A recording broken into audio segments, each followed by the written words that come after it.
Tuhan, saudara kita sudah memasuki bulan Februari. Ya, as your pastor, saya ingin mengingatkan bagi saudara yang pria, karena ini sudah mendekati hari Valentine, jangan lupa beli kado. Kok nggak ada yang amin para pria? Ya, jadi kalau saudara punya pasangan, jangan lupa belikan kado buat pasanganmu. Ya, sebagai your pastor sudah saya ingatkan, kalau saudara tidak mau mengindahkan resiko tanggung sendiri. Ya. Dan kalau saudara yang belum ada pasangan, kasih kadolah buat dirimu sendiri. Ya, artinya engkau menyayangi dirimu sendiri, ya. Oke, kita mulai firman Tuhan hari ini. Yang siap katakan hihi. Puji Tuhan. Saudara, tema kita di tahun ini apa, saudara? Tema besar kita rooted. Katakan dengan saya rooted. Ya, rooted artinya berakar. Ya, rooted berbicara mengenai kerinduan Tuhan untuk setiap jemaat ISI di tahun ini tertanam di dalam Kristus dan di dalam komunitas.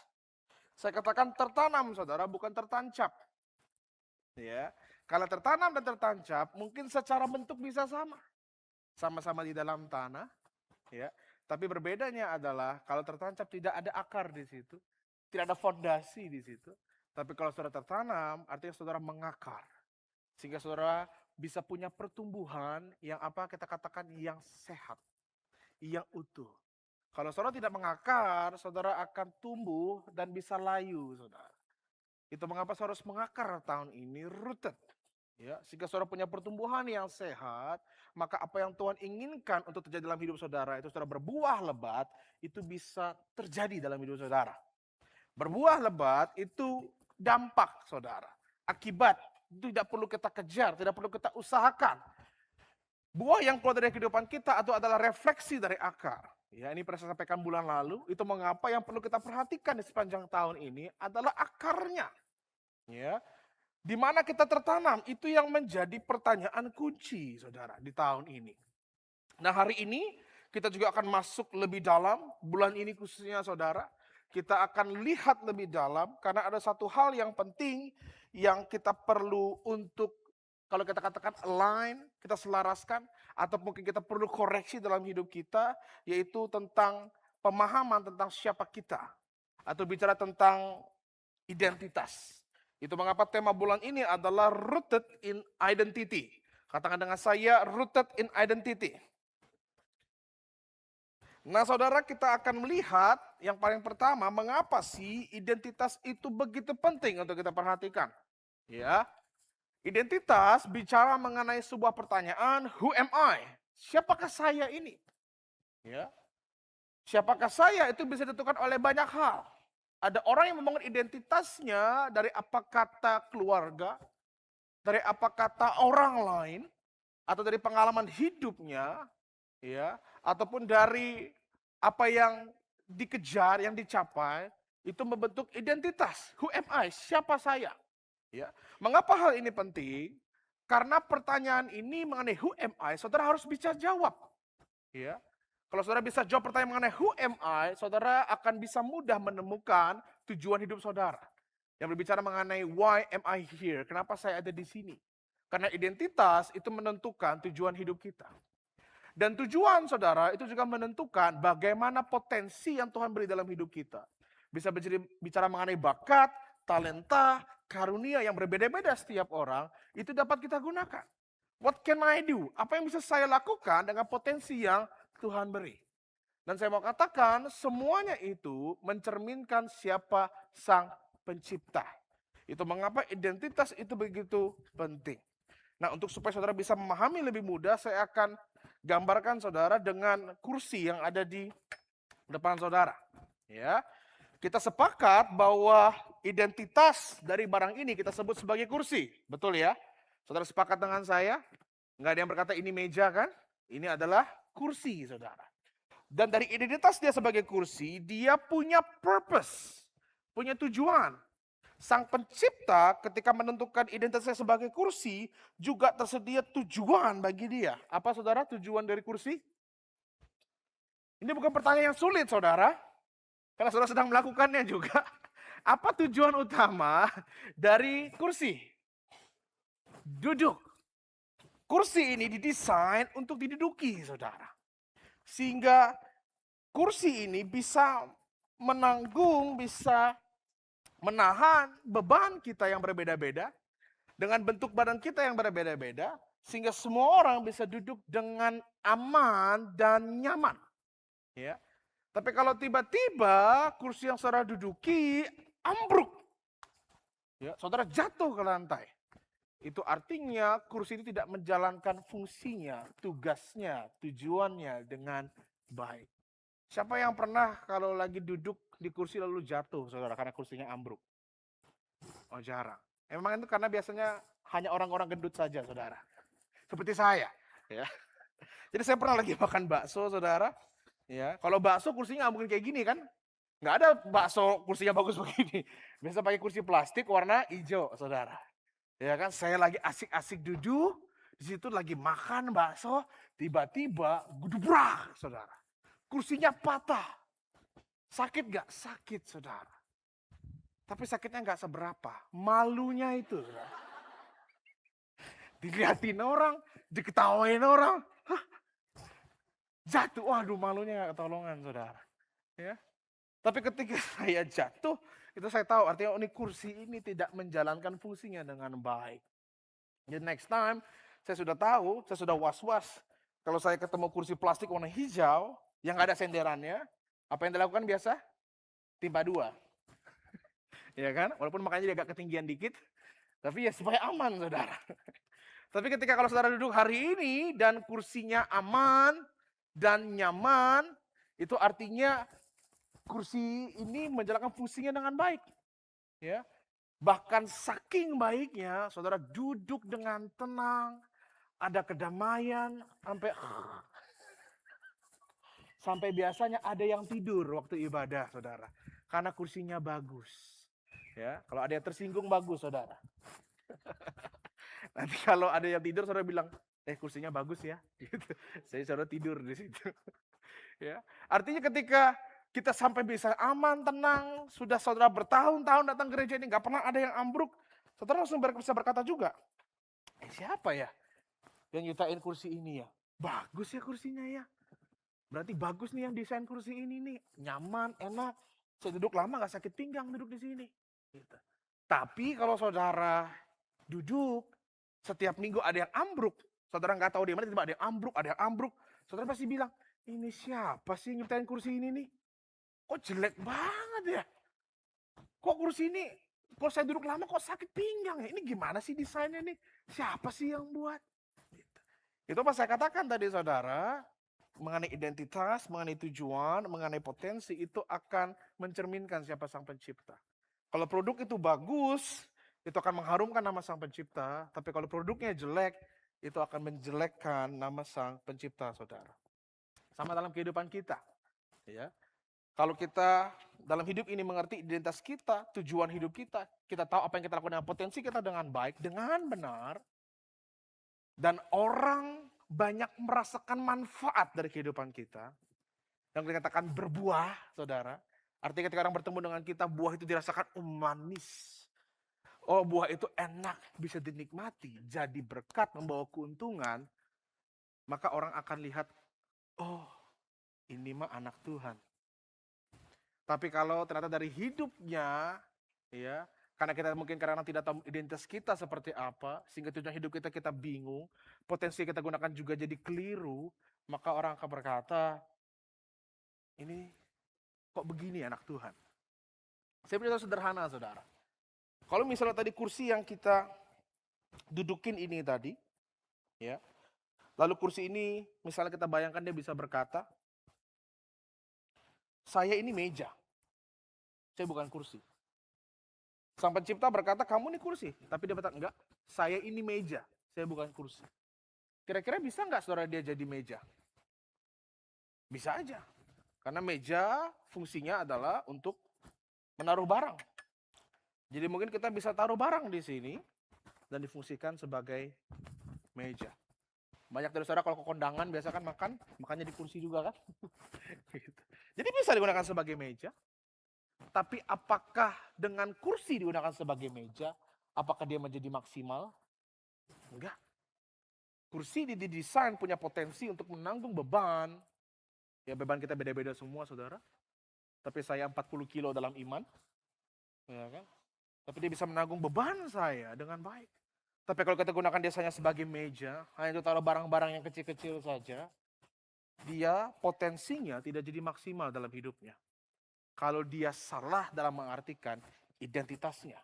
Dia berkata dia meja, sehingga tujuan hidupnya dia hanya untuk buat taruh barang, sehingga dia jadi tidak maksimal potensi dalam hidupnya. Lalu ketika kalau dia berkata identitas saya meja, itu mengapa kursi ini pun akan menjadi meja yang tidak optimal. Kenapa? Karena meja memang didesain untuk menampung barang. Itu mengapa permukaannya kadang lebih luas daripada kursi. Kalau ini permukaannya kecil. Jadi kalau nanti barang ditaruh di sini, yang terjadi apa? Barangnya akan jatuh. Ketika dia tahu identitasnya, tidak tahu tujuan hidupnya, itu mengapa dia tidak jadi optimal dalam hidupnya. Padahal Tuhan punya rencana yang besar, padahal Tuhan punya rencana yang ajaib buat setiap kita. Tapi karena kita nggak tahu identitas kita nggak tahu tujuan hidup kita, dan akhirnya potensi yang kita gunakan dalam hidup kita menjadi keliru, itu mengapa dalam hidup kita ini banyak yang menjadi kacau hidupnya. Itu mengapa identitas yang salah tidak hanya merusak hidup saudara, tapi juga saya katakan tadi juga membuat dunia menjadi salah mengenal Sang Pencipta. Itu mengapa identitas itu sangat-sangat perlu kita perhatikan dengan baik dalam hidup kita. Dan saya tahu mungkin kita sebagai kadang-kadang banyak anak muda yang punya krisis identitas. Karena bingung, saya ini siapa? Saya ini apa? Gitu. Karena apalagi dengan dunia sosial media yang begitu dahsyat, banyak sekali informasi yang berseliweran. Sehingga sekarang identitas kita bingung seperti apa. Nah saya akan kasih beberapa gambaran mengenai kehidupan kita. Karena ada banyak orang yang mengangkatkan identitasnya kepada hal-hal yang salah. Ya. Ada orang, saudara, yang mengakarkan identitasnya kepada penerimaan orang lain. Sehingga orang ini berkata, saya itu berharga kalau saya diterima oleh orang lain. Jadi dia memakaikan identitas ini dalam hidupnya, kemana-mana dia berjalan menjalani hidupnya, keputusannya diambil kalau saya bisa diterima orang lain. Itu mengapa kita akan bertemu dengan orang yang perilakunya bisa berubah-ubah. Nggak punya prinsip yang kokoh dalam hidupnya. Kalau ketemu dengan kelompok yang tertentu, perilakunya berubah. Ketemu dengan kelompok tertentu, perilakunya berubah lagi. Karena identitasnya ditentukan berdasarkan mengakarkan pada penerimaan orang lain. Ketika di gereja, ngomongnya sopan, ngomongnya lembut, ya, nggak ada kata-kata kasar. Kenapa? Karena biar diterima oleh kelompok gereja. Keluar dari gereja, hari Senin, hari Selasa, hari Rabu, ketemu dengan teman tongkrongannya, berubah perilakunya, saudara. Dikit-dikit ngomong, anak babi. Dikit-dikit ngomong, bodoh kau. Dikit-dikit ngomongnya kasar keluar dari mulutnya. Perilakunya juga kasar. Kenapa? Karena tongkrongannya seperti itu. Supaya bisa diterima dengan baik oleh kelompok tersebut. Kalau saya bawa perilaku gereja ke situ, nanti saya dibilang sok suci loh. Makanya ada orang yang perilakunya berubah-berubah, tidak punya prinsip yang kokoh, karena didasari identitasnya pada penerimaan orang lain, saudara. Itu mengapa ada istilah yang namanya FOMO. Fear of missing out. Takut kalau nggak relevan nih. Takut kalau nggak ikut yang tren. Pokoknya kalau something happening in media sosial, sesuatu terjadi dalam media sosial, pokoknya aku harus ikut tren itu. Setidaknya aku harus tahu tren itu, supaya nanti aku nggak, kalau ngobrol tuh bisa asik gitu, bisa nyambung gitu. Jadi takut. Tapi kadang-kadang FOMO-nya bukan hanya dalam bentuk mengikuti tren, tapi bahkan sampai hal-hal yang ada orang-orang ikut konser, padahal nggak tahu lagunya. Ya kan, yang penting ikut konser. Yang penting di sosial media kita ada ikut konser. Padahal di konser cuma nggak tahu apa-apa tentang penyanyi yang nggak tahu. Yang penting ikut konser, FOMO. Supaya nanti kalau ngobrol temannya, kemana gue ikut konser? Kemana gue juga ikut loh. Gitu. Banyak orang yang FOMO, saudara. Karena supaya bisa diterima. Dan mungkin juga, ini juga fenomena yang menarik. Ya. Karena ada orang yang takut nggak bisa diterima oleh orang banyak. Itu mengapa orang-orang ada yang bikin namanya second account. Ayo, siapa yang punya second account? Apa fungsi second account? Kalau first account, akun yang pertama di sosial media kita, itu untuk yang postingan paling ganteng. Postingan paling cantik. Ya, pokoknya idealnya kita ditampilkan di situ. Ya kan? Wah, highlight-nya quote firman Tuhan. Highlight-nya pokoknya bagus-bagus. Gitu ya. Tapi second account, nah, di situ baru kita berkata, aku bisa jadi diriku di situ. Iya kan? Pokoknya story-nya, wah curhat, marah-marah, ngejelekin orang. Semuanya di second account. Supaya apa? Supaya nggak ada yang tahu. Karena first account banyak followernya. Kalau second account cuma yang deket-deket aja, yang circle aja. Gitu kan? Tapi itu sebuah fenomena yang terjadi. Karena takut kalau apa yang tampil di second account, kalau tidak muncul di first account, bisa bahaya. Jadi saya takut dicap apa sama orang. Takut gak bisa diterima oleh orang lain. Tapi memang itu fenomena yang ada. Ya. Dan mungkin itu berakar ketika seorang identitasnya ditentukan dari penerimaan orang lain. Itu mengapa juga ada orang-orang yang di dalam hubungan,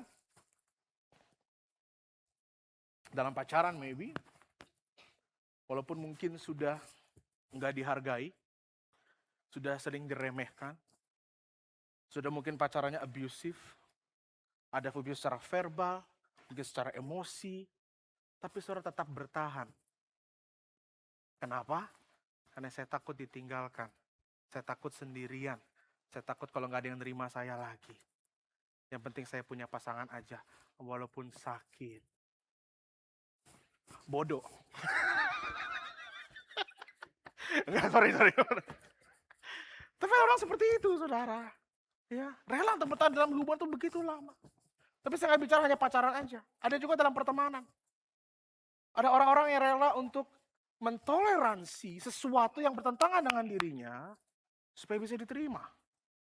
Dia tahu bahwa ini nilai yang salah, nilai yang berbeda dari hidupnya, tapi aku lakukan supaya bisa diterima oleh pertemanan tersebut, supaya bisa diterima oleh kelompok tersebut.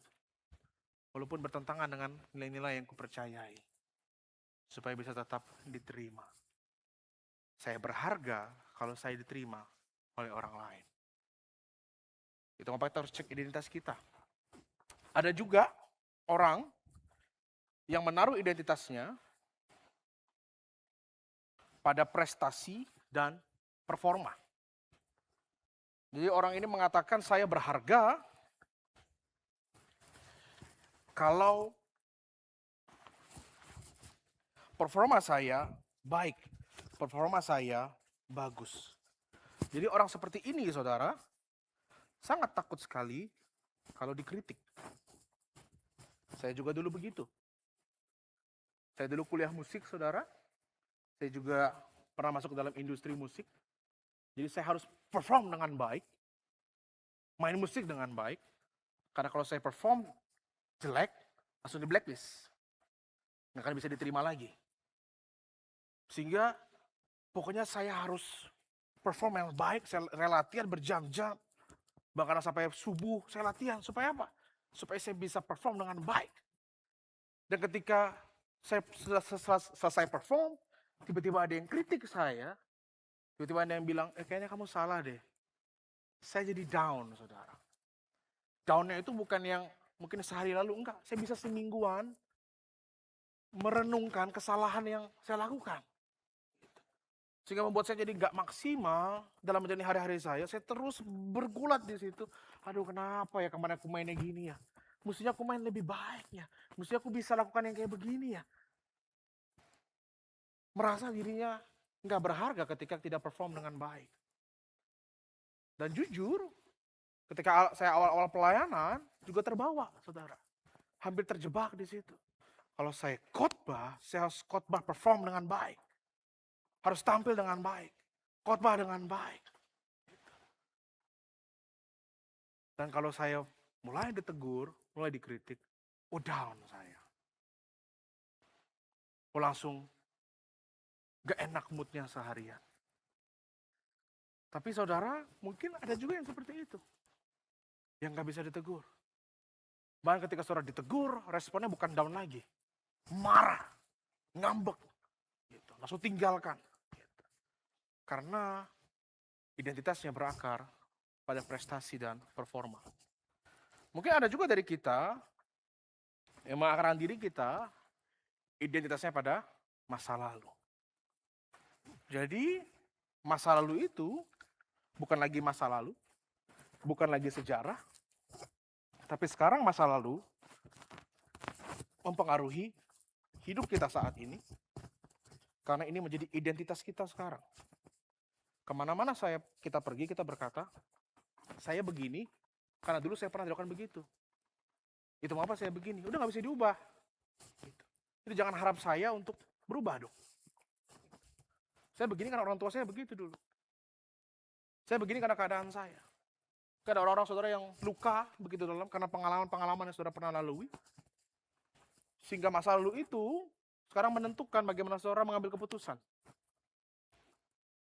Saya gak berani deh untuk masuk ke dalam rencana yang Tuhan sudah buat. Kenapa? Karena dulu saya pernah gagal. Saya takut gagal.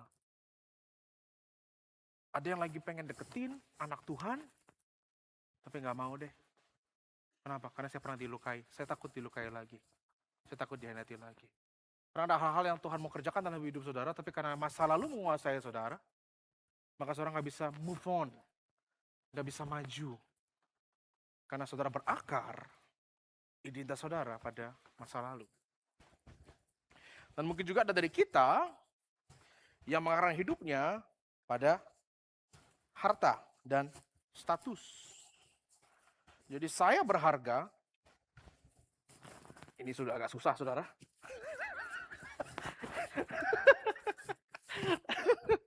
Mohon maaf. Saya berharga dengan apa yang saya punya. Aduh susah sekali.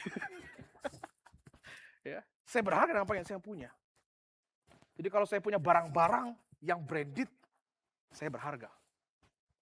Saya nggak bisa pakai sepatu Nevada, nggak bisa. Saya harus Adidas. Kalau Adidas nggak mau, harus Adidas. Pokoknya harus yang branded, harus ada. Karena keberhargaan saya diletakkan di situ.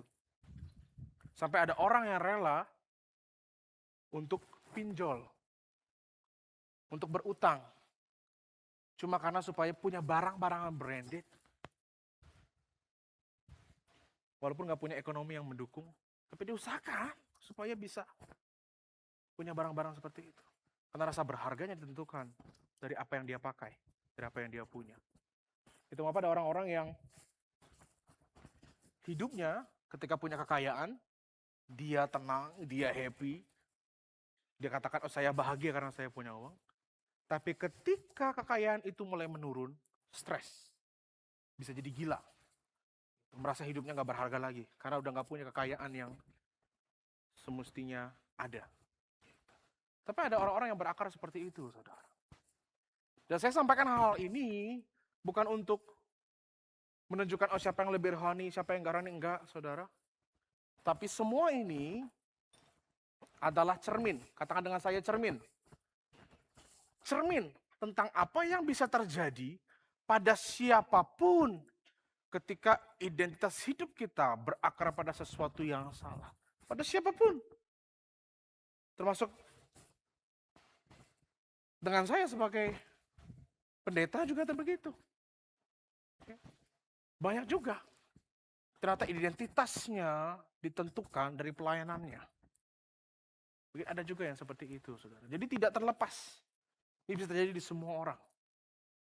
Dan identitas yang terbangun, yang terbentuk dalam hidup kita, itu bukan terjadi dalam satu malam. Enggak, tapi itu bisa bertahun-tahun, belasan tahun, atau berpuluh tahun, dibentuk dari sejak kita kecil, Bagaimana orang tua kita bersikap dengan kita, bagaimana lingkungan bersikap dengan kita, pengalaman juga membentuk kita, sehingga terbentuklah identitas itu. Dan tanpa kita sadari, ternyata dia mengakar di dalam kehidupan kita. Ternyata hidup kita mengakar dalam identitas-identitas yang salah ini. Dan mungkin seperti yang saya pakai, mungkin saudara nggak hanya satu, bisa aja empat-empatnya. Sehingga saudara menjadi orang yang bisa identitasnya itu berubah-berubah gitu loh. Saudara. Satu situasi bisa berubah, satu situasi bisa berubah gitu. Karena identitasnya bingung. Maka dikatakan krisis identitas, saudara. Bingung. Karena identitasnya berakar di berbagai tempat, saudara. Ya. Sehingga saudara menjalani hidup seperti saya sekarang ini. Ketika pakai jaket yang banyak ini, susah. Ini ketek saya udah isinya baju semua. Susah untuk bergerak, susah untuk beraktivitas. Susah untuk menjalani hidup dengan baik ketika identitasnya salah. Tujuan hidupnya jadi kacau, potensinya tidak keluar dengan maksimal, saudara. Ketika identitasnya salah. Itu apa kita harus cek di mana identitas kita berakar. Kita harus cek di mana identitas kita berakar. Next slide. Karena begini saudara. Di mana identitas kita berakar, itulah yang akan membentuk cara kita hidup, cara kita mengambil keputusan, cara kita memperlakukan diri sendiri, dan cara kita memperlakukan orang lain. Itu mengapa seperti kita pelajari bulan lalu, Paulus berkata, hendaklah kamu berakar di dalam Kristus. Paulus berkata hendaklah. Itu artinya bahkan ada orang percaya yang masih menaruh identitasnya, mengakarkan identitasnya pada hal-hal yang salah, saudara. Itu Paulus katakan hendaklah kamu berakar di dalam Kristus. Kenapa kita harus berakar dalam Kristus, saudara? Karena begini, satu kebenaran yang saudara harus pahami, identitas kita, tujuan hidup kita, potensi dalam hidup kita, itu bukan kita yang mencari dan menemukan, tapi ditentukan oleh Sang Pencipta. Kursi yang saudara duduki, identitasnya, tujuan hidupnya, potensinya, semua ditentukan oleh Sang Pencipta. Kita juga adalah makhluk ciptaan. Artinya untuk kita bisa mengerti, bisa memaknai identitas kita, tujuan hidup kita, potensi hidup kita, kita harus terhubung kembali dengan Sang Pencipta. Kalau kita nggak terhubung dengan Sang Pencipta, maka ini yang terjadi dalam hidup kita. Krisis identitas. Yesus datang bukan untuk sekedar mengubah perilaku manusia, tetapi untuk memulihkan manusia kepada identitasnya yang sudah ditentukan dari sejak semula. Ketika saya dan saudara diciptakan, kita diciptakan serupa dan segambar dengan Allah. Identitasnya clear, saudara. Kita serupa dan segambar dengan Allah. Artinya kita merepresentasikan Allah di dalam dunia ini. Ya. Itu identitas kita. Itu siapa kita di mata Tuhan. Siapa kita di hadapan Allah. Tapi karena dosa, semua terdistorsi. Identitas kita terdistorsi, tujuan hidup kita terdistorsi, sehingga potensi kita jadi tidak maksimal dalam hidup ini. Itu apa Yesus dikatakan datang. Bukan mengubah perilaku. Karena perilaku itu akibat yang keluar dari persoalan yang ada di dalam ini, yang mengakar ini. Dan ketika Yesus datang, dia memulihkan hubungan kita dengan Allah. Dan dia juga memulihkan identitas kita. Itu mengapa kita perlu berakar di dalam Kristus. Yang mengerti, katakan amin. Ya. Supaya saudara ketika berakar dalam Kristus, saudara dipulihkan lagi. Dari situlah saudara akan bisa mempunyai hidup yang utuh. Saudara bisa memiliki kepenuhan hidup. Saudara bisa memiliki hidup yang berbuah. Hidup yang menjadi berkat. Itu dimulai ketika saudara terhubung dengan Sang Pencipta. Nah, sekarang kita akan lihat apa yang firman Tuhan katakan tentang siapa kita. Ya, dan kita dikatakan sebagai orang yang dibenarkan atau orang benar. Ya, ini penting untuk saudara pahami. Karena ini identitas yang dinyatakan kepada kita.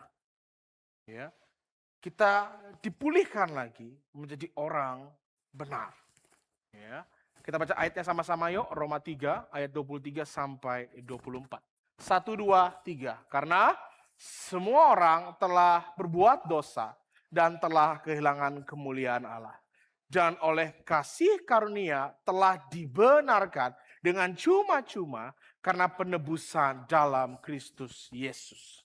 Jadi dari ayat ini kita menemukan ada dua kondisi manusia. Yang pertama adalah kondisi manusia sebelum dibenarkan. Kondisi manusia orang berdosa dikatakan, next slide, tadi telah kehilangan kemuliaan Allah. Dan firman Tuhan juga katakan, ketika kita orang berdosa, kita menjadi anak dari si jahat. Karena kita bukan anak Allah, ketika kita hidup dalam dosa, kita anak dari si jahat. Seluruh kehidupan kita, setiap keinginan kita, itu hanya ingin melakukan hal-hal yang jahat di mata Tuhan. Ya. Lalu katakan kita juga mati secara rohani. Dan kita seterunya Allah. Artinya kita itu musuhnya Allah ketika kita menjadi orang berdosa. Dan sekarang dikatakan, oleh karena penebusan Kristus Yesus, saya dan saudara sekarang telah dibenarkan secara cuma-cuma. Dibenarkan secara cuma-cuma. Artinya apa? Dibenarkan karena iman. Artinya setiap orang berdosa yang percaya dan menerima Yesus Kristus itu sekarang dinyatakan benar oleh Allah, bukan karena perbuatannya, tetapi karena karya Kristus. Dan pembenaran ini itu bukan hasil usaha manusia, melainkan inisiatif dan tindakan Allah, serta bukti kasih Allah kepada kita. Coba kita baca kitab Roma, di pasal yang kelima, ayat 6 sampai 10. Kita lihat dalam terjemahan BIS. Kitab Roma, pasal 5, ayat 6 sampai 10. Dikatakan seperti ini. Ketika kita dalam keadaan yang tidak berdaya, ini keadaan kita ketika kita masih berdosa, saudara. Kita nggak berdaya. Kita tidak bisa menyelamatkan hidup kita sendiri. Nggak bisa. Kenapa? Karena semua manusia berdosa. Kita nggak bisa berkata dengan perbuatan baik saya hidupnya baik kok. Semestinya saya bisa masuk surga dong. No. Saudara harus mengerti standar untuk kita berada dalam hadirat Allah. Untuk kita berada katakan dalam surga bersama dengan Allah. Itu standarnya kesempurnaan. Tidak boleh ada kecacatan sedikit pun. Tidak boleh ada dosa sedikit pun. Karena Allah yang kita sembah itu adalah Allah yang kudus. Allah yang kudus tidak bisa di satu tempat dengan dosa. Tidak bisa, saudara. Itu Allah yang kudus. Standarnya kesempurnaan. Itu mengapa kita tidak akan bisa dengan seluruh perbuatan baik kita menyelamatkan hidup kita sendiri. Nggak akan bisa, saudara. Nggak bisa.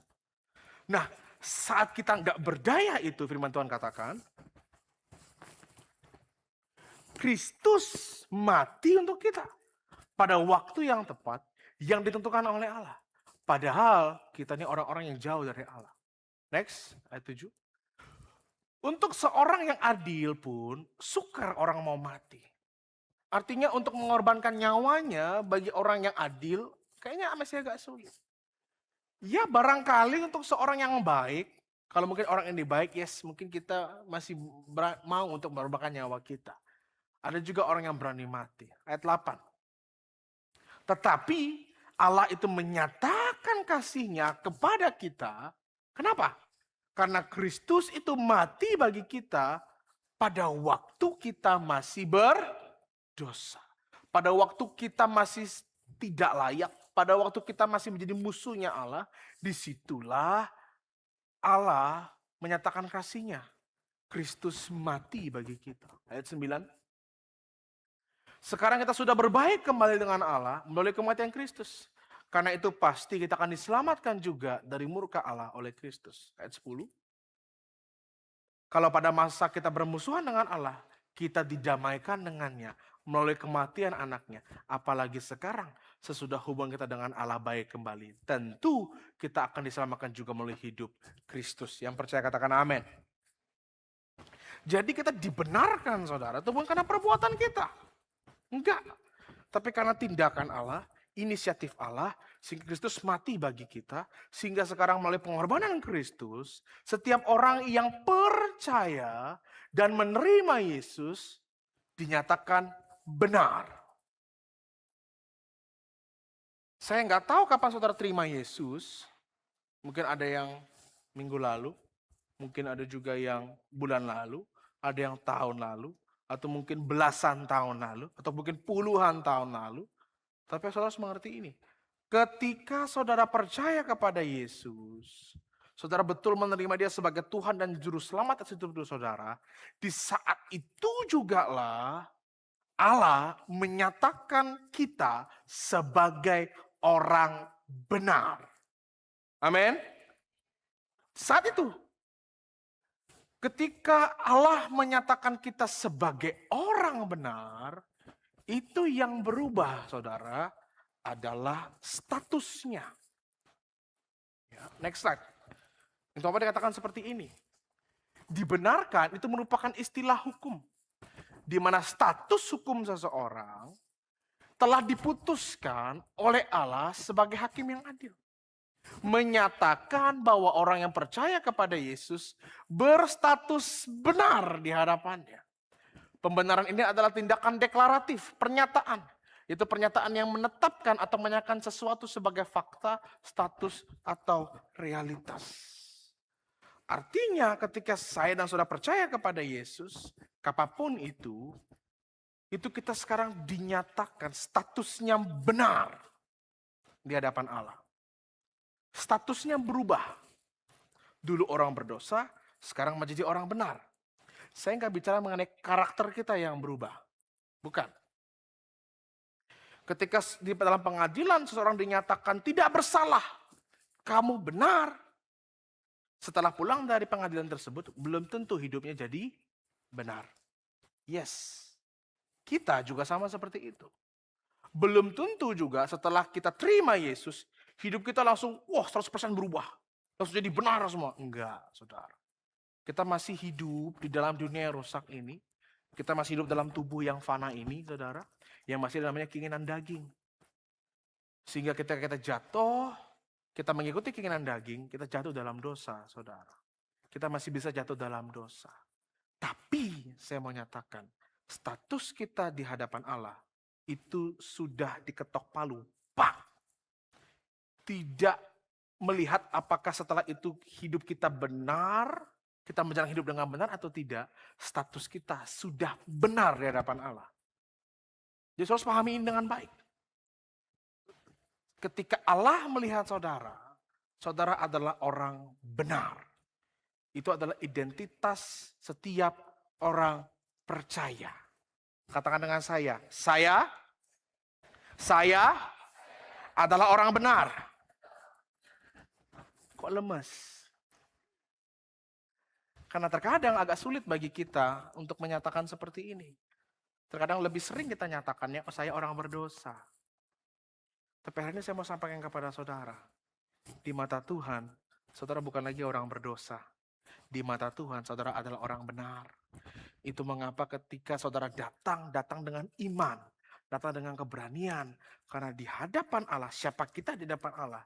Kita adalah orang benar. Itu apa dengan iman yuk? Dengan yakin. Katakan dengan saya adalah orang benar. Lebih yakin lagi, saya adalah orang benar. Sekarang bilang ke saudara kiri kananmu, kamu adalah orang benar.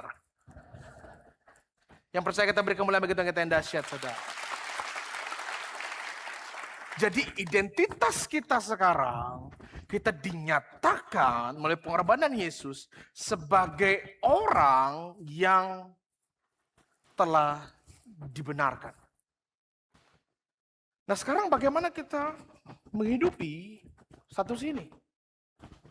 Karena mungkin selama ini hidup kita juga masih seperti ini.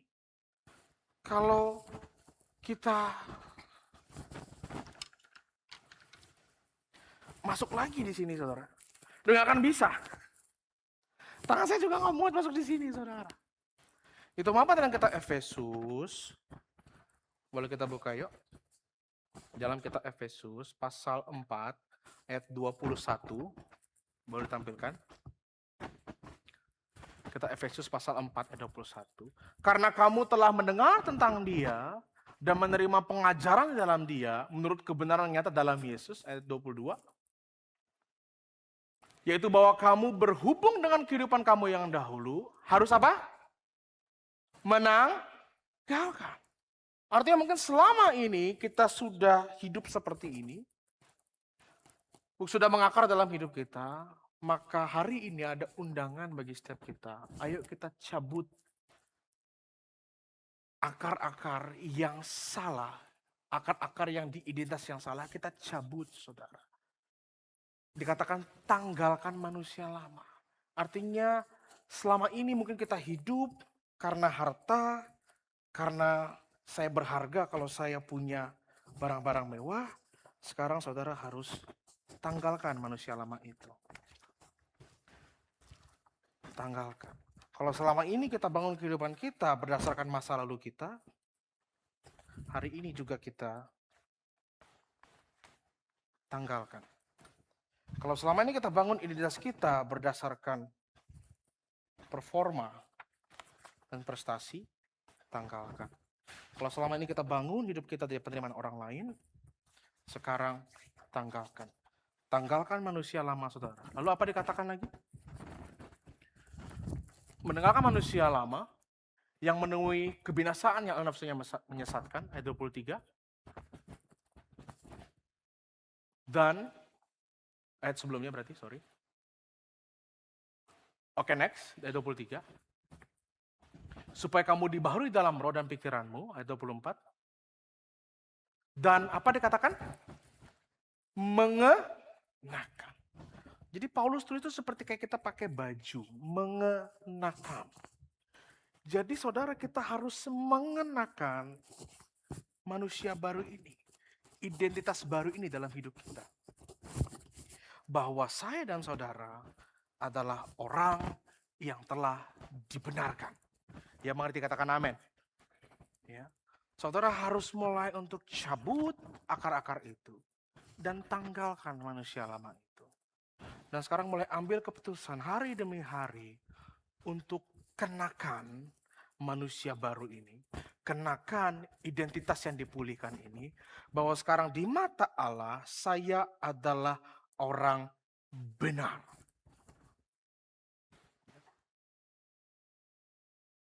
Terlepas dari apa yang saya lakukan, saya mau katakan saya dan saudara adalah orang yang benar ketika kita hidup di dalam iman. Pembenarannya saudara itu mencakup 3 hal. Yang pertama adalah penghapusan hukum. Ketika kita hidup dalam dosa, firman Tuhan jelas katakan upah dosa ialah maut. Di situ ada kematian rohani, kematian secara fisik, dan kematian kekal. Dan itu bagian kita, saudara. Ketika hidup dalam dosa itu bagian kita. Akibat dosa semua manusia harus dihukum. Namun pada saat orang berdosa, percaya kepada Yesus Kristus, ia tidak lagi berada di bawah penghukuman. Kita baca sama-sama ayatnya Roma 8 ayat 1, 1, 2, 3. Demikianlah sekarang tidak ada penghukuman bagi mereka yang ada di dalam Kristus Yesus. Saudara hari ini adalah orang yang percaya kepada Yesus, amin. Saudara, imanilah firman Tuhan ini, bahwa tidak ada penghukuman lagi dalam hidupmu. Kenapa ini bisa terjadi dalam hidup kita? Karena begini, next slide. Hukuman ini ditiadakan oleh dan di dalam Yesus yang menanggung hukuman dosa-dosa kita di dalam tubuhnya di kayu salib. Kita buka Yesaya pasal 53 ayat 5 sampai 6. Yesaya pasal 53 ayat 5 sampai 6. Tetapi dia, yaitu Yesus, tertikam oleh karena pemberontakan kita. Dia diremukkan oleh karena kejahatan kita. Ganjaran yang mendatangkan keselamatan bagi kita ditimpakan kepadanya. Dan oleh bilur-bilurnya kita menjadi sembuh. Ayat 6. Kita sekalian sesat seperti domba. Masing-masing kita mengambil jalannya sendiri. Tetapi Tuhan telah menimpakan kepada Yesus kejahatan kita sekalian. Kalau dalam 2 Korintus pasal 5 kalau nggak salah. Coba kita lihat. 2 Korintus pasal 5 ayat 21 dikatakan seperti ini. Boleh ditampilkan juga. Kita baca sama-sama yuk, 1, 2, 3. Dia yang tidak mengenal dosa telah dibuatnya menjadi dosa karena kita. Supaya dalam dia kita dibenarkan oleh Allah. Jadi kenapa sekarang nggak ada lagi penghukuman bagi kita? Ketika kita dibenarkan, bukan statusnya aja yang berubah. Tapi hukumannya juga dihilangkan. Diputihkan. Itu kayak kalau saudara punya utang 10 miliar, tiba-tiba ada yang datang kepada saudara dan berkata, ini saya lunaskan. Karena dia tahu kita nggak bisa bayar. Orang gajinya UMR, jangan bayar 10 miliar. Nggak akan bisa. Tiba-tiba ada orang berkata, ini saya lunaskan, kamu bukan orang lagi yang berutang. Lunas, kamu bebas. Dan itu yang dilakukan oleh Yesus, saudara. Hukuman yang semestinya ditimpakan kepada kita, dosa-dosa itu yang diperhitungkan, sekarang semua ditimpakan kepada Yesus, saudara. Karena Yesus telah menanggung segala hukuman dosa kita, maka kini Allah telah menghapus hukuman itu dalam hal orang percaya. Inilah yang disebut sebagai pengampunan dosa. Dosa kita ditanggung, hukuman kita ditanggung, saudara. Sehingga sekarang kita dinyatakan sebagai orang benar. Yang percaya katakan amin. Nah berikutnya lagi, ketika tidak dibenarkan, apalagi yang terjadi dalam hidup kita? Pemulihan hubungan baik. Kita baca sama-sama, kita Roma pasal 5 ayat 1, 1, 2, 3. Sebab itu, kita yang dibenarkan karena iman, kita hidup dalam damai sejahtera dengan Allah oleh karena Tuhan kita, Yesus Kristus. Dikatakan kita hidup dalam damai sejahtera. Tadi kita baca dulu ketika kita orang berdosa, kita hidup seteru dengan Allah. Tapi sekarang ketika kita percaya kepada Yesus, kita dibenarkan dan hubungan itu dipulihkan, saudara. Itu mengapa sekarang kita bisa punya akses langsung untuk ngobrol dengan pencipta kita, dengan Allah kita. Ya. Pembenaran bukan sekedar pembebasan dari hukuman, melainkan membawa manusia kembali pada hubungan yang baik dengan Allah. Itu mengapa kalau saudara mengerti ini, sebagai orang yang telah dibenarkan, jangan sia-siakan pengorbanan Yesus. Yang mengerti katakan amin. Mulai bangun hidup saudara untuk punya hubungan dengan Bapa. Bangun hidup saudara. Karena kita dibenarkan, hukuman kita ditanggung, hubungan kita dipulihkan, itu bukan dengan harga yang murah, tapi dengan harga yang sangat mahal, saudara. Kalau saya menggambarkannya seperti ini. Ketika Yesus berada di Taman Getsemani, ketika Yesus berdoa sebelum penangkapannya, digambarkan itu Yesus ketakutan. Lalu digambarkan keringatnya itu seperti bilur-bilur darah gitu, bulir-bulir darah gitu ya, seperti tetes darah begitu, karena saking ketakutan. Dalam pandangan saya, saudara, Yesus bukan takut karena dia takut disalib, karena dia takut dicambuk, karena takut dianiaya, karena takut ditangkap, bukan karena itu. Tapi karena hal yang paling dia gak suka, hal yang paling dia benci, hal yang paling dia jijik, yaitu dosa, sekarang itu ditimpakan kepada Yesus. Dia yang kudus, saudara. Dia yang holy. Sekarang menerima hukuman kita, dosa kita ditimpakan kepada Yesus. Itu apa saya mau katakan, apa yang saya dan saudara terima, itu dengan dibayar dengan harga yang sangat mahal. Yang mengerti katakan amin. Bukan harga yang murah. Yesus mati sekali salib menanggung semuanya itu, saudara. Supaya sekarang kita punya hidup. Dengan identitas yang dipulihkan, dengan punya hubungan yang baik dengan Bapa. Itu apa sekarang, kalau saudara mengerti hal ini, mulai bangun hubungan dengan Tuhan. Yang mengerti katakan amin. Ya, jangan lagi maju mundur dengan Tuhan, saudara. Maju bersama dengan Tuhan. Jangan kayak orang Israel, saudara. Kenapa orang Israel, Pastor? Saudara, orang Israel ketika keluar dari Mesir, dibawa oleh Tuhan, keluar dari perbudakan Mesir, mereka menyeberangi laut Teberau. Ya. Lalu itu terbelah, saudara. Dan orang bangsa Israel mereka menyeberang. Berhasil melewati laut itu. Tapi ketika bangsa Mesir mengejar mereka, bangsa Mesir itu, lautnya menutup. Dan mereka mati semua di laut itu, saudara. Jadi, secara status, bangsa Israel ini sudah orang yang bebas. Karena nggak ada lagi bangsa Mesir yang mengejar. Bangsa Israel adalah orang yang merdeka. Mereka udah bisa menjadi kehidupan mereka sendiri. Ya. Bisa bangun hubungan dengan Tuhan secara langsung, sendiri. Tapi dalam perjalanan mereka, ternyata Mesir bukan bicara soal bangsa saja. Mesir bukan bicara soal negara saja. Mungkin saat itu Mesir sudah mati bagi mereka. Tapi ternyata Mesir itu tertanam di dalam pikiran mereka, di dalam mindset mereka.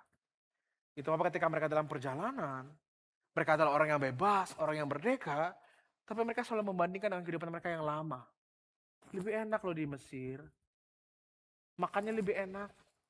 Bosan aku makan di sini, makan mana? Bosan di sini. Lebih enak makan seperti di Mesir. Ada bawang, ada lain-lain, lebih enak. Gitu. Jadi mereka sudah bebas, tapi pikiran mereka belum diubahkan, belum dibaharui. Mereka masih terikat dengan yang lama. Artinya Mesir itu sudah mengakar di dalam pikiran mereka, di dalam identitas mereka. Nah, saudara yang sudah percaya kepada Yesus, kuasa dosa telah dikalahkan. Kuasa dosa telah dikalahkan. Sekarang saudara adalah orang yang bebas dari dosa. Saudara adalah orang yang dimerdekakan. Saudara adalah orang yang dinyatakan benar di hadapan Allah. Tapi terkadang, kita kadang masih suka lihat ke belakang. Karena bertahun-tahun hidup dalam dosa, dosa bukan lagi bicara kuasa, tapi sekarang dia bicara mindset dalam kehidupan kita. Itu mengapa bertobat metanoia, itu bukan berubah perilaku, tapi berubah cara berpikir, saudara. Itu metanoia, bertobat. Artinya ubah cara kita berpikir. Jangan lagi berpikir dengan cara hidup yang lama. Karena kita udah sekarang udah dibenarkan, kita udah punya hubungan yang baik dengan Tuhan. Tapi hidup kita masih kadang-kadang suka lihat yang lama. Enak ya, dulu ya. Bebas. Enak ya dulu ya. Merasa, wah lebih enak lah pokoknya. Gitu. Tapi ternyata saudara nggak tahu, yang di sini ternyata mengikat. Dan ujungnya kebinasaan. Itu mengapa saudara harus mengerti. Kalau saudara sudah tahu bahwa harga yang dibayar begitu mahal, sekarang jangan lagi lihat ke belakang. Amin. Sekarang move on. Bangun hidup saudara dengan Tuhan. Jangan lagi lihat ke belakang. Ya. Berikutnya, ketika kita dibenarkan, next slide lagi, dikatakan bahwa ada penghitungan kebenaran. Mazmur 32 ayat 2 berkata, berbahagialah manusia yang kesalahannya tidak diperhitungkan Tuhan. Saudara harus mengerti setiap perkataan kita, setiap perilaku kita, setiap tindakan kita, setiap respon hati kita, setiap pikiran kita, itu semua dicatat, diperhitungkan. Semua ditulis, nanti ada pengadilan. Dan semua harus dipertanggungjawabkan. Setiap perkataan kita, setiap tindakan kita, dipertanggungjawabkan. Ya. Tapi sekarang, karena di dalam Yesus, sudah tidak diperhitungkan lagi. Kita kalau digambarkan seperti kalau dalam Yesaya pasal 1 ayat 8 itu digambarkan putih seperti salju, saudara. Sudah nggak ada lagi dihitung. Gitu. Itu apa dikatakan oleh pemazmur, berbahagialah manusia yang kesalahannya udah nggak diperhitungkan lagi. Nggak dihitung lagi. Nah, bagaimana Allah dapat melakukan hal ini? Yaitu dengan memperhitungkan kebenaran Yesus kepada orang percaya. Kebenaran yang diperhitungkan adalah kebenaran yang telah disediakan oleh Allah bagi mereka yang percaya kepada Kristus. Jadi sekarang kebenaran Kristus itu, kenapa kita bisa menjadi orang yang telah dibenarkan? Karena kebenaran Kristus itu sekarang dikenakan kepada kita. Maka sekarang Allah melihat kita, kok ada kebenaran Kristus di situ. Maka sekarang kita dilihat sebagai orang benar di hadapan Tuhan. Itu apa? Bersyukur. Kalau hari ini saudara mengerti betapa besar kasih Allah dalam hidup saudara. Kalau saudara dinyatakan sebagai orang benar, bersyukur. Amin. Ucapkan terima kasih sama Tuhan. Karena saudara sekarang dilihat oleh Allah sebagai orang benar. Nah sekarang bagaimana menjalani kehidupan sebagai orang yang telah dibenarkan? Yang pertama, setiap hari hidup oleh iman. Katakan dengan saya, setiap hari hidup oleh iman. Identitas, seperti saya katakan tadi, itu bukan kita yang mencari, tapi diberikan.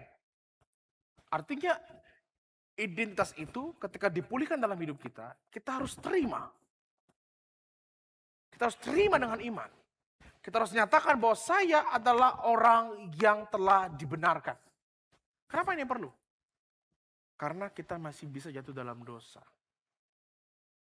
Dan ketika saya dan saudara jatuh dalam dosa, di situ iblis bekerja. Dia akan menuduh saudara. Dia akan mengintimidasi saudara. Saudara hari ini mendengar kebenaran bahwa saudara adalah orang benar. Ketika saudara pulang, saudara jatuh dalam dosa, dia akan bilang sama saudara, hah, tuh kan, nah ada orang benar, kau tuh orang berdosa. Kau tuh pendusta. Kau tuh penjinah. Kau tuh cabul. Dia akan terus mengintimidasi kita, saudara. Supaya kita tidak hidup di dalam identitas yang benar itu. Supaya akhirnya kita merasa diri, aduh Tuhan, aku gak layak untuk ada di hadirat-Mu. Ada orang-orang yang gak mau berdoa, kenapa? Karena merasa hidupnya gak layak di hadapan Tuhan. Merasa rendah diri. Pokoknya gak mau. Kenapa gak pelayanan? Aduh, saya masih orang berdosa. Kenapa gak maju bersama dengan Tuhan? Aduh, Tuhannya kayaknya gak suka sama saya. Karena saya masih berdosa. Itu mengapa dikatakan setiap hari harus hidup oleh iman. Artinya setiap hari saudara sambil keputusan untuk mendeklarasikan apa yang telah Kristus kerjakan dalam hidup saudara. Kristus telah mati sekali salib bagi kita, dan dari pengorbanannya kita dinyatakan sebagai orang benar. Itu mengapa kita harus nyatakan setiap hari, deklarasikan dengan iman, bahwa saya adalah orang benar. Yes, saya bisa jatuh dalam dosa, tapi itu tidak mengubah siapa saya di hadapan Allah. Dosa itu tidak menjadi identitas saya. Identitas saya adalah orang yang dibenarkan. Yang mengerti katakan amin. Ya. Dia harus mengerti itu. Itu mengapa setiap hari harus hidup oleh iman. Hidup oleh iman. Lalu yang kedua, sebagai orang yang telah dibenarkan, hiduplah juga dengan cara yang benar dan berbuah.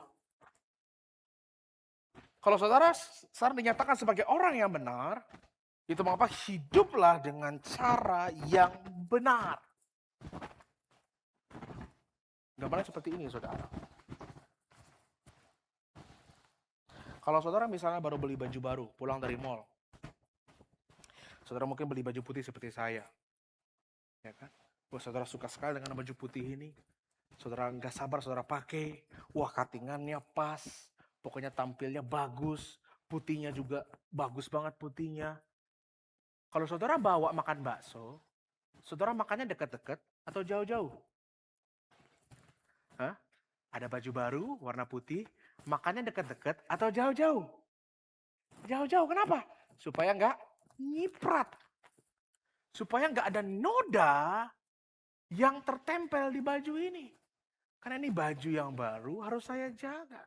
Jangan sampai kuah bakso ini menodai baju ini. Itu mengapa saudara?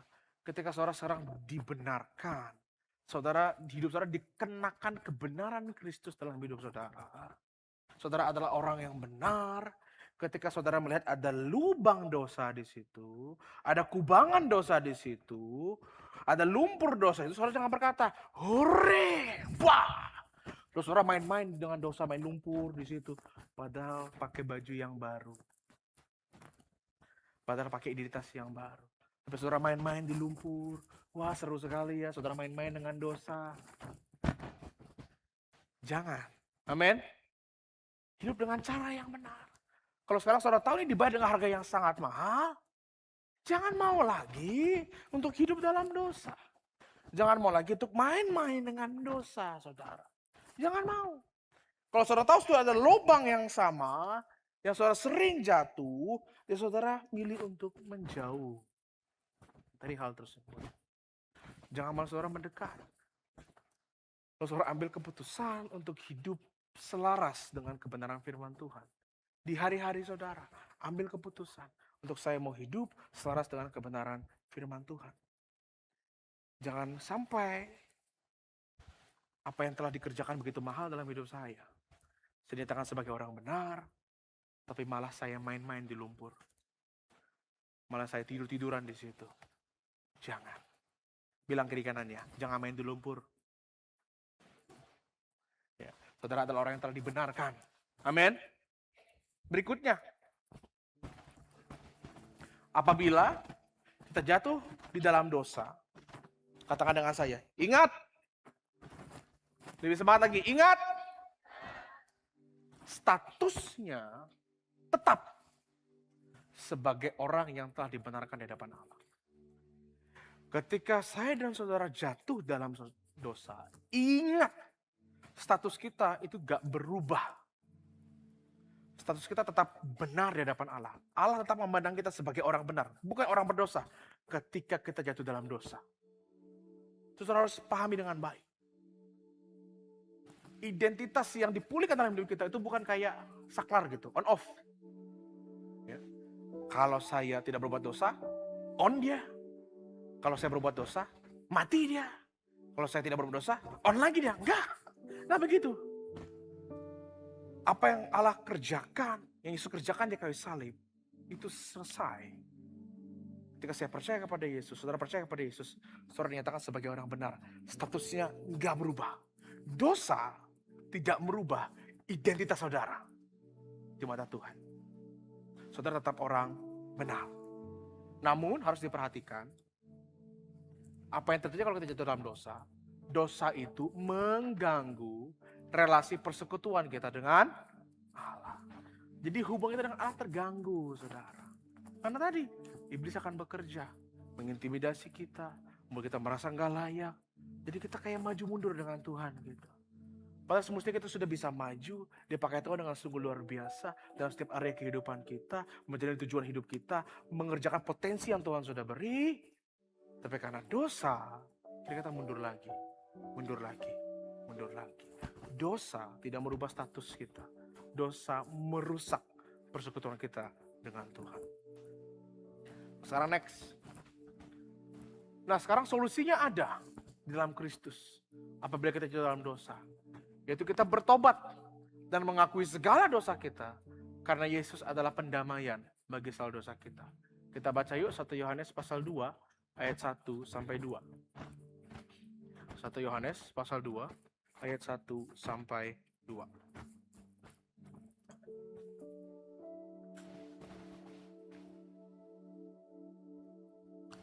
Kita baca 1 Yohanes 2 ayat 1. Yuk kita baca sama-sama saudara. 1, 2, 3. Anak-anakku, hal-hal ini kutuliskan kepada kamu, supaya kamu jangan berbuat dosa. Namun jika seseorang berbuat dosa, kita mempunyai seorang pengantara pada Bapa, yaitu Yesus Kristus yang adil. Next. Dan ia adalah pendamaian untuk segala dosa kita. Dan bukan untuk dosa kita saja, tetapi juga untuk dosa seluruh dunia. Jadi sekarang di dalam Yesus, kalau kita jatuh di dalam dosa, sudah ada pendamaian bagi kita. Itu apa sekarang kita bisa datang kepada Yesus, merendahkan diri, kita bertobat, kita mengakui kesalahan kita, maka dikatakan ia adalah setia dan adil untuk mengampuni segala dosa kita. Solusinya sudah tersedia, saudara. Tapi saya mau katakan, solusi yang tersedia ini, pengampunan dosa ini, itu bukan izin. Karena ada pengampunan dosa ini bukan artinya Tuhan mengizinkan kita untuk kita hidup di dalam dosa. Terus jatuh bangun dalam dosa. Enggak begitu, saudara. Kalau kita baca ayat tadi, 1 Yohanes 2 ayat 1. Ayat 1. Karena kita suka fokusnya kepada, jika seorang berbuat dosa, kita punya seorang pengantara. Tapi jangan hanya fokus di situ saja, saudara. Di kalimat di atasnya jelas dikatakan, anak-anakku, hal-hal ini kutuliskan kepada kamu supaya apa, saudara? Supaya kamu jangan berbuat dosa. Itu purpose-nya. Supaya jangan berbuat dosa. Jadi kita sebagai orang yang telah dibenarkan, yes, kita sekarang punya solusi dalam kehidupan kita, ada pengampunan dosa, tapi orang yang telah dibenarkan bukan artinya bisa hidup semaunya. Hidup sebebasnya.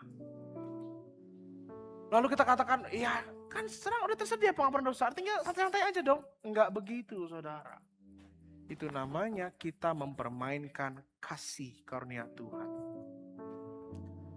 Tuhan sudah mengerjakan hal yang begitu mahal dalam hidup kita dan kita permainkan. Ada yang senang dipermainkan di sini? Nggak ada yang senang. Semua paling nggak suka kalau dipermainkan. Tapi Tuhan mengasihi kita. Tuhan mengasihi saya dan saudara. Dia melihat kita sebagai yes, anakku bisa jatuh. Tapi bukan untuk hidup dalam kejatuhan itu. Tapi untuk engkau bangkit. Dan move on. Maju lagi bersama dengan Tuhan. Jangan ada lagi ke lubang yang sama. Amin. Jadi bukan izin untuk kita berbuat dosa. Bukan. Tapi ini solusi disediakan. Supaya kalau kita secara tidak sadar. Secara tidak sengaja. Kita jatuh dalam dosa. Ada pengampunan dosa tersedia bagi kita. Kok gak sengaja, Pastor? Karena kadang-kadang kita manusia, saudara. Ya. Kita masih punya kinan-kinan daging yang kita masih lemah areanya. Yes, kita masih punya hal itu. Sehingga kadang-kadang bukan secara nggak sengaja, tapi secara sengaja kita ambil keputusan untuk melakukan dosa itu. Secara sadar. Dengan nalar berpikir, kita ambil keputusan untuk melakukan dosa itu. Yes, kita bisa jatuh seperti itu. Tapi saya mau katakan, kalau yang untuk secara sengaja, hentikan. Amin. Jangan lagi. Jangan lagi, saudara. Latih hidup saudara. Apa yang dilatih? Ini cara untuk kita menang atas keinginan daging. Dan kitab Galatia dikatakan, hiduplah dipimpin oleh roh. Maka perbuatan daging itu akan lenyap. Hiduplah dipimpin oleh roh. Jadi cara kita melawan daging, saudara, bukan kita fokus kepada keinginan daging tersebut. Lalu kita lawan dia. Saya nggak mau, saya menolak. Bukan begitu, saudara. Tapi alihkan fokus kita, jangan pada keinginan daging. Tapi alihkan fokus kita kepada keinginan roh. Itu cara supaya kita bisa menang. Artinya kita bangun hidup kita, diisi oleh firman Tuhan. Kalau mungkin sepanjang hidup kita, kita hanya diisi oleh hal-hal yang, apakah itu film, apakah itu nonton drama, apakah mungkin itu games, hanya itu doang yang diisi. Sekarang coba diubah, isi dengan firman Tuhan. Hidup sesuai dengan keinginan roh. Roh yang terus dikasih makan. Sehingga nanti lama-kelamaan, keinginan daging itu akan lenyap. Kalau Ibu Gembala gambarkan, saudara, itu seperti kalau misalnya kita ada sebuah gelas yang isinya air kotor. Nah, cara kita supaya mengganti air kotor ini dengan air bersih, itu bukan dengan dibuang, tapi dengan terus mencurahkan air bersih di dalam gelas itu. Sampai pada akhirnya yang kotor akan meluap sendiri, keluar. Jadi solusinya supaya saudara bisa menang lawan keinginan daging, saudara isi hidup saudara dengan firman Tuhan. Yang mengerti katakan amin. Isi hidup saudara dengan keinginan-keinginan roh. Jangan fokus kepada keinginan daging. Dan saya yakin percaya, kita semua dari tempat ini adalah orang yang dibenarkan hidup dengan cara yang benar. Maka bilang lagi kiri kanannya, hidup dengan cara yang benar yuk. Dan ini, yang terakhir, sorry. Lalu dikatakan bagaimana cara menjalani hidup sebagai orang yang telah dibenarkan. Hidup bersama dalam komunitas orang yang telah dibenarkan. Ini juga penting. Hari ini saudara mendengar bahwa saudara adalah orang yang telah dibenarkan. Yes, saudara pulang dari sini dengan iman. Tapi kalau ketika pulang dari tempat ini, saudara hanya punya pertemanan, punya circle, persahabatan, punya komunitas yang baik, ya, yang mungkin dukung saudara, yang mungkin seru, asik gitu kalau ngumpul sama mereka. Tapi saya mau katakan, pergaulan seperti itu pun bisa melemahkan iman. Bisa melemahkan iman. Kalau firman Tuhan katakan lebih jelas, pergaulan yang buruk merusak kebiasaan yang baik. Saudara pulang dengan iman, bergaul dengan yang buruk, iman saudara juga bisa rapuh. Bisa lemah. Tapi walaupun itu bukan pergaulan yang buruk. Yes, tapi itu pergaulan yang baik. Mungkin saudara tidak melakukan hal-hal yang aneh-aneh di situ, tapi pergaulan yang baik. Tapi kalau dalam pergaulan itu tidak membangkitkan iman saudara, tidak mendorong saudara untuk makin serupa dengan Kristus, itu juga bisa melemahkan iman saudara. Jadi bukan hanya bicara komunitas yang baik, saudara juga perlu komunitas. Saudara perlu dalam hidup saudara harus juga ada komunitas, di mana saudara hidup bersama-sama dengan orang-orang yang telah dibenarkan. Orang-orang yang akan mendorong saudara untuk hidup dengan cara yang benar. Orang-orang yang akan mendorong saudara untuk hidup makin serupa dengan Kristus. Itu yang saudara perlukan dalam hidup saudara. Saya bukan berkata tinggalkan semua temanmu. Enggak boleh temenan dengan di luar orang Kristen, bukan. Tapi jangan dalam hidup saudara cuma ada orang-orang di situ aja. Tapi mulai juga bangun pertemanan saudara untuk saudara punya komunitas yang bisa dorong saudara untuk makin serupa dengan Yesus. Itu apa di gereja ada namanya DC, Disciples Community. Di mana saudara akan didorong, dituntun untuk jadi perubahan hidup. Perubahan hidup makin serupa dengan Yesus. Itu mas saudara perlu tertanam di situ. Itu mas saya dorong tertanam dalam komunitas saudara. Bukan untuk saya, tapi untuk kebaikan saudara. Sehingga saudara bisa menghidupi identitas saudara sebagai orang benar. Dan ketika saudara menghidupi identitas saudara sebagai orang benar, maka tujuan hidup saudara, potensi yang Tuhan berikan, itu akan dipakai semua selaras untuk kemuliaan nama Tuhan. Dan saya mau katakan, saya bagian ayat terakhir, ini warisan bagi orang benar. Coba kita buka Mazmur pasal 92. Mazmur pasal 92 ayat 13. Kita baca sama-sama yuk, Mazmur pasal 92 ayat 13. Ini yang akan terjadi dalam hidupmu saudara, sebagai orang yang telah dibenarkan. Kita baca sama-sama yuk. 1, 2, 3. Orang benar akan bertunas seperti pohon korma, akan tumbuh subur seperti aras di Libanon. Next, mereka yang ditanam di bait Tuhan akan bertunas di pelataran Allah kita. Next, pada masa tua pun mereka masih berbuah menjadi gemuk dan segar. Untuk memberitakan bahwa Tuhan itu benar, bahwa Ia gunung batuku dan tidak ada kecurangan padanya. Siapa yang ingin hidupnya pada masa tuanya berbuah lebat, menjadi gemuk dan segar? Siapa yang ingin? Artinya saudara hidup dalam kelimpahannya Tuhan. Itu apa kuncinya adalah saudara, identitas saudara berakar dalam Kristus. Hidup sesuai apa yang dinyatakan oleh Kristus. Bahwa saya adalah orang yang telah dibenarkan. Dan dikatakan orang benar itu akan bertunas. Orang benar yang ditanam itu akan bertumbuh, berbuah, menjadi gemuk dan segar. Dan hidup saudara dikatakan akan memberitakan, akan mengagungkan, akan memuliakan Sang Pencipta. ketika hidup saudara menjadi berkat bagi orang lain. Siapa yang ingin mengalami dalam hidup saudara boleh angkat tangannya. Ini Bapak katakan lagi dengan saya. Saya adalah orang benar. Lebih yakin lagi, saya adalah orang benar. Sekali lagi, saya adalah orang benar. Yang percaya kita beri kemuliaan bagi Tuhan kita yang dahsyat, saudara.